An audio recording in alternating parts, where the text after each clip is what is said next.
How y'all doing?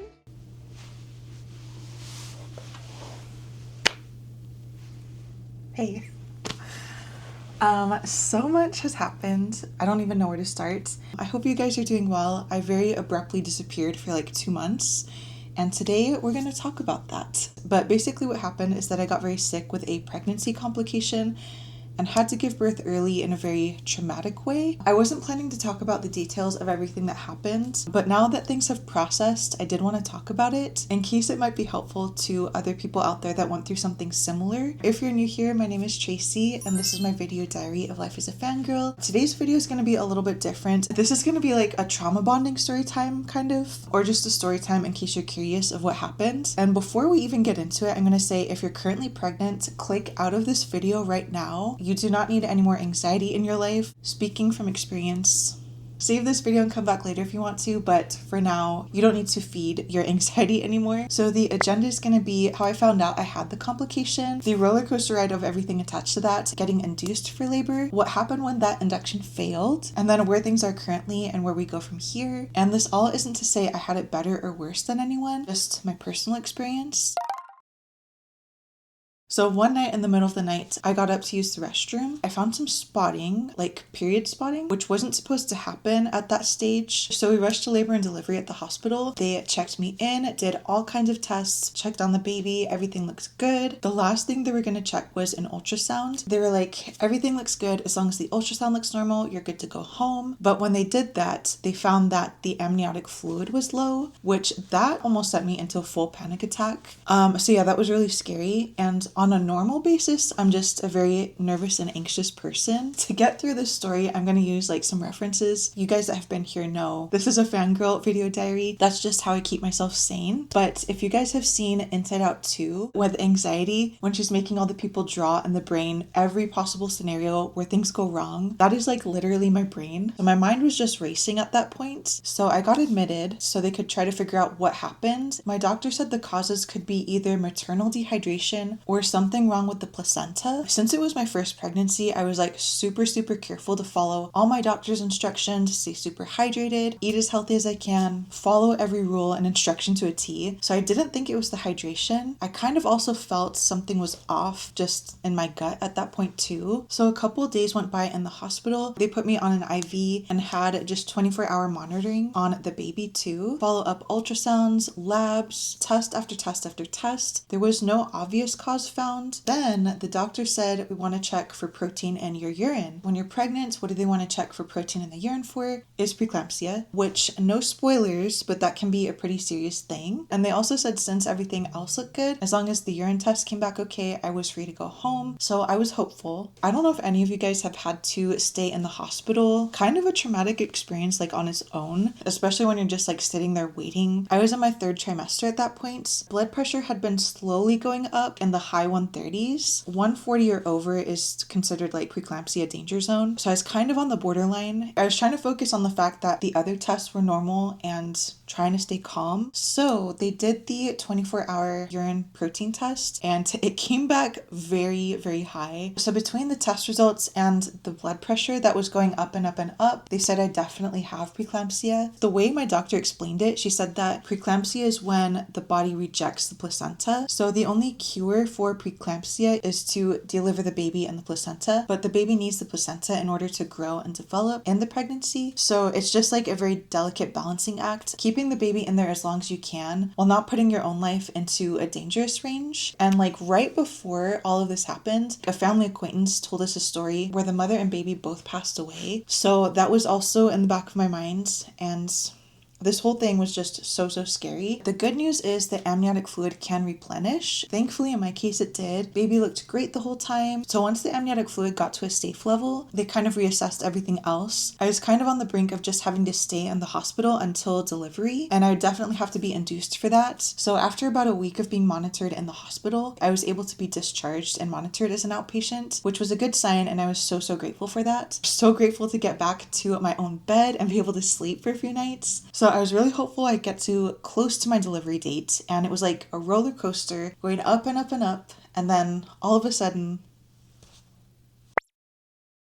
In preeclampsia, one of the red flag symptoms is a headache. The high blood pressure can affect your vital organs. Getting a headache that doesn't go away, even if you take Tylenol, means that it could be affecting the brain. So just 2 days after I got home from the hospital, had my regular OB visit, and that morning I started to get a headache. It was like an hour before my appointment, and I was just praying like, hopefully this is just a one-off. So I went to my appointment and they said, okay, try taking Tylenol. If it doesn't go away in like an hour or so, just go straight to the hospital. Based on the synopsis of the story, you can probably guess what happened. The headache did not go away. We had to go back to the hospital. They still had like all my information and stuff and knew what was going on. So they kept me in like a little holding area by the nurse's station, put a blood pressure cuff on, and just continuously monitored it for like an hour, 2 hours. I don't even know how long. I gave my phone to my husband to hold, like so panicked and flustered that I forgot to bring it back. So I was just like sitting there and I was trying to stay so calm. I was like picturing sitting on a beach. I was still a little bit in denial and I was just hoping that my blood pressure would be normal and just like hoping that everything would be okay. Things were not okay because I couldn't see the readings as it was happening, but it turned out that my blood pressure was like in the 150s and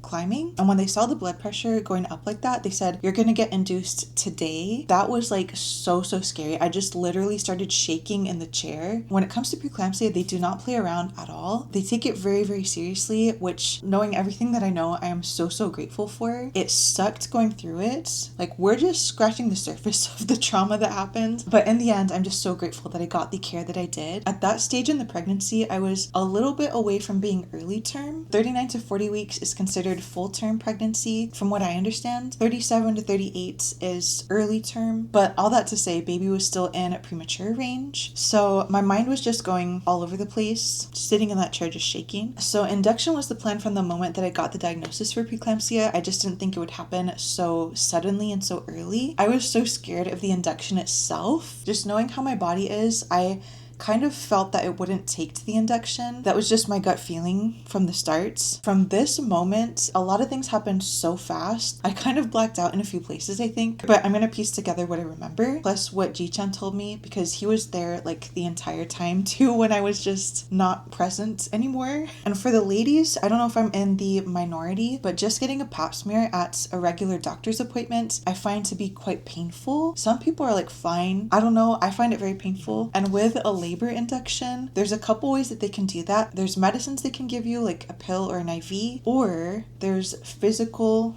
interventions in the cervix they can do. Pretty squeamish too, so I'm going to keep this PG rated and not get into too much of the gory details. So yeah, so I was fine with the medicine options. Physical cervical opening things I was deathly afraid of. So we started with Cytotec. It's just a pill you take to soften the cervix and hopefully get things moving. It would have been a miracle if that just got things going. Would have.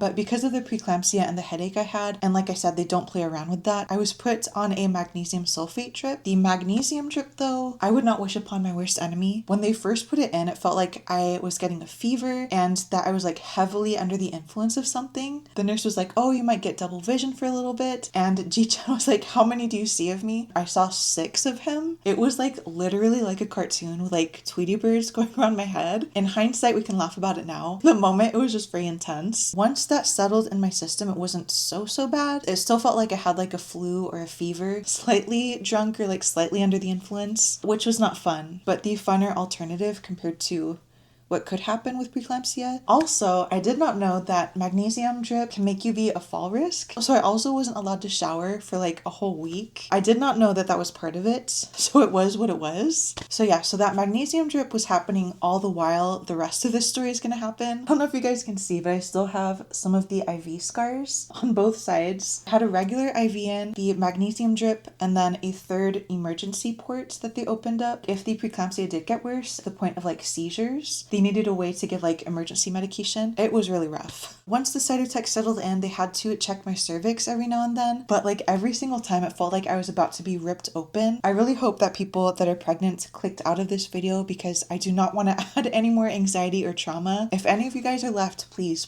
exit now before we go any further. They had to check the cervix for dilation. To give birth, you need to be at 10 centimeters for the baby to come through. The Cytotec did not have much effect. It like softened the cervix a little bit for me. Really did not want to do the physical interventions. There was like these little sticks they could put in, or a balloon, which is called a Foley balloon. You can look that up if you want to.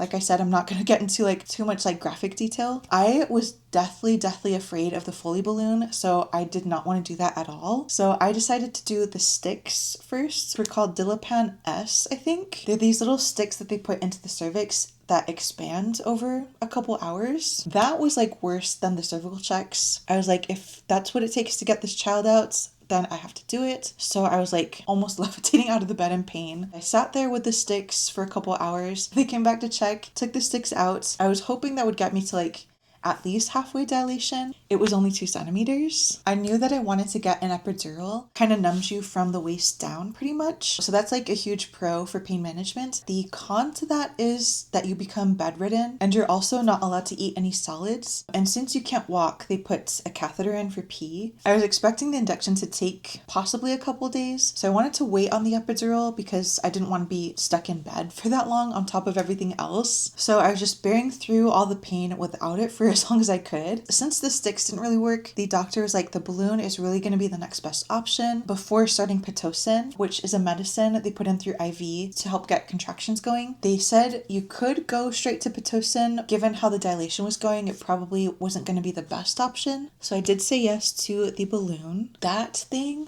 sucks so much. Remember being like in so much pain from that, but looking back, that was definitely one of the points that I just blacked out of my memory. It's a balloon that they put in there and then inflate. Once the cervix opens enough, the balloon just like falls out, which they said could take a couple hours. For me, it took like a full day, but somewhere within that span my water broke, and like every hour the nurses were coming to check the balloon and they'd like tug on it. I seriously like, I don't want to give other people stress and trauma, but this whole process seriously felt like a form of medieval torture. I would not wish any of this on anyone, but like after that whole day, the balloon finally fell out. The way the doctor hyped up the balloon, I was expecting that to get me to like 8 or 9 centimeters dilated. They checked it and I was at 4. So things were going very slowly. And at that point, the only option left was to start the Pitocin, which they did. So between the regular IV, the magnesium, the Pitocin, and then the epidural, which I got shortly after this, I had like 20 things I was hooked up to. But once the Pitocin started, the contractions got so much more intense. So I did ask for the epidural at that point. I was just so traumatized from all the cervical stuff, the magnesium, and like other blood draws and stuff they had to do. Because you guys, they literally tried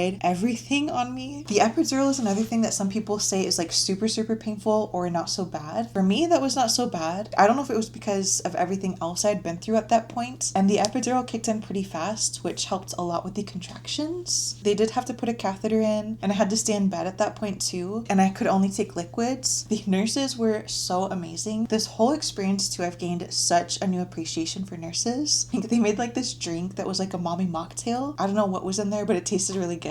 So the induction started on Tuesday, like midday. At this point, it was Wednesday going into the night. The Pitocin like really definitely kicked in, but the whole process was still going a lot slower than it should have been. So the nurses were like, hey, can we try this like massage thing to help get things hopefully moving? I was like, please, let's just do anything we can to get this child out. They like lifted my whole leg and were like shaking it. They were trying all this from like midnight to 4 or 5 a.m. almost. Even all the way to that point, still only 4 centimeters dilated. When they checked it the last time, I like wanted to cry because we had tried so much and nothing seemed to be working. 5 a.m.-ish, the doctor came in to check and they're like, we can try a little bit longer on the Pitocin and try to do a normal delivery. The more we wait, the more riskier it can be. At this point, realistically, a C-section is going to be the safest option. It wasn't really what I wanted to hear. I didn't plan to have a C-section and I didn't necessarily want that. But since it was the safest thing at that point, I was like, okay, let's just do it. As soon as I said that, it was like go time. 20 people came into the room, prep for surgery, take all these medicines. It was pretty scary and stressful. I've never had to have surgery before this, but like I said, the nurses were so amazing. They did all they could to help keep me calm, but it started to happen so fast that it felt like there was no time to even be scared, if that makes sense. So before I knew it, I was being pushed into the operation room. For a C-section, you're like awake and conscious the whole time. For me, with the magnesium, I was like barely conscious. With like what consciousness I did have, There was so many things going through my mind. There's so much like stuff that you see in movies and social media where like having a baby is this magical experience with like a normal delivery. In reality, that is like not always the case. Now that I went through all this, I've heard of so many other stories of failed inductions, and it's just very scary and very messy. Jicha, my husband, was there the whole time through everything, and he was like traumatized from seeing me be traumatized. But getting back to the C-section, I was like flat on the table, arms out, all this stuff. They kicked up the epidural. I don't know if it was from that or what other medication, but I suddenly got so sick. Through the entire pregnancy, I only threw up one time, and the C-section alone, I threw up 20 to 30 times, and like half of that was just dry heaving. I could only take liquids at that point, and that all came out pretty quickly. I felt like I was like barely alive, but I do clearly remember hearing baby crying when he came out for the first time. Thank goodness that happened safely. So that was like a huge relief. But the other thing I clearly remember about the surgery is the doctor suddenly asking if I had my fallopian tubes removed on one side. Was I abducted by aliens or something? That's just where my mind went to. But after the fact, I found out that I have an abnormal uterus. If you've seen like a diagram of a uterus, there's like two pointy things on the top, but apparently I only have one of them. Am I like a mutant? But for real, that made baby being born safely and just getting through the pregnancy an extra miracle, because apparently that can affect fertility and stuff. I wouldn't have known that if I didn't have a C-section, so that was kind of a fun fact, I guess. But once I came out of surgery, I was able to meet baby finally. Thank goodness, thank God that the surgery went okay, that everyone came out healthy and alive. But because of the preeclampsia, he did come out early, so he was very small. But like I said, I'm so grateful that he came out healthy. But for me, I was not out of the preeclampsia woods yet. I was still on the magnesium drip through the surgery and for another 24 hours immediately after that. So even in the postpartum recovery room, had the IVs on the one arm for that, continuous blood pressure on the other arm, massage things on my leg, prevent blood clots, and then still the catheter from the epidural. So I was like literally strapped to the walls for a full 24 hours right after giving birth. Baby was in the room right next to us, but I could like barely do anything. Ji-chan changed every single diaper, did every single feed, which was like so amazing. Being on the mag drip and like feeling not fully present, I felt like I was like behind a wall just watching everything happen through a window. Like I wasn't really there. It's so difficult to accept. It was just not the birth experience I had planned for or hoped for. I just felt like my body had failed and I couldn't really do anything about it. I cried enough about this, so I'm not going to cry about it now, but I just felt so much guilt in so many different ways that my body had failed, that I couldn't like feed my child. The physical recovery from the surgery alone was very difficult. On top of that, all the mental emotional stuff was a lot. So we had to stay in the hospital a couple days after the birth too, between my condition, and because baby came out early, he had to go through a lot of stuff too. I had a couple episodes where I'd just be like trembling and shaking so much. It was probably the most difficult thing I've ever been through in my life. I know for a fact that a lot of other women have gone through something similar. It's just wild to me how little this is talked about, because it like really changes your life completely. Like you do hear about celebrating the baby and like the new life that you've brought in, but the other side of it, mourning the loss of your previous life that you knew to that point and your body that you knew to that point, it's crazy. It's crazy. But on like a more happy note, my blood pressure did start to go down after the baby came out and the placenta came out. So after that first 24 hours, they took the mag drip off, which was like the best feeling ever. Slowly over the course of the next couple days, all the other things came off too. The C-section scar I avoided looking at for like the longest time, but like the nurses had to check it and like do like the fundal massage. That was also so bad. The epidural was completely worn off too at that point, so you could feel everything. And also, I did not know that postpartum contractions were a thing. That alone should be illegal, but especially if you've had a C-section. So painful after the surgery. It is possible to get preeclampsia postpartum also. It's kind of scary how little is known about preeclampsia. It can be fatal. The exact cause is not known. There's no real treatment for it. So my blood pressure did go down, but not like to a normal range. Things attached to that I'm still dealing with to this day, and I'm like functioning and okay now, so please don't worry for me. But yeah, it's just a very scary and mysterious pregnancy complication that can happen. Baby was okay in the hospital, and we got the clear to go home after a few days, which that was like the biggest blessing after everything we had been through. I will be grateful for that for the rest of my life. Everything about the birth plan I had was just thrown out the window. The week that I went to the hospital the first time was the week that I was supposed to start my maternity leave. I was hoping to have a couple weeks off of work to finish the nursery, prep myself for baby mode, but from there to the birth, it was just non-stop things happening. So we really hit the ground running, especially when we got home. Baby boy was born a little bit early. We ended up doing triple feeding, which is like a whole nother thing. It's just been a lot since that first hospital stay all the way up until now, learning everything about newborn care and being a first-time parent. So that's pretty much what happened and why I disappeared from here for a while. That brings us to now and where we go from here. I know a lot of you are here for the Disney park vlogs and like fangirl lifestyle vlogs. I definitely want to continue the park vlogs someday. I just don't know when that's going to be at this point. But I do also hope to share like fangirl days in the life vlogs, kind of like I have been, which I do have a little Star Wars days in the life that I've been filming secretly on the side. A lot of updates have happened to this room, as you can probably tell. I'm also thinking about sharing mom and baby life, how like Star Wars and Disney and stuff will tie into that. I'm still kind of thinking about it, but yeah, I definitely hope to share more of my love for Star Wars and Disney, all the fandoms that we have been talking about here. Some might still look the same, some might look a little bit different moving forward. We're just kind of heading into a new era in my life. But anyways, thank you so much for being here and for listening. I know this was kind of a long, unusual video. It was a lot to share too, but I'm just so grateful that so many of you have stuck around. So thank you again for that, and I hope to see you in the next one.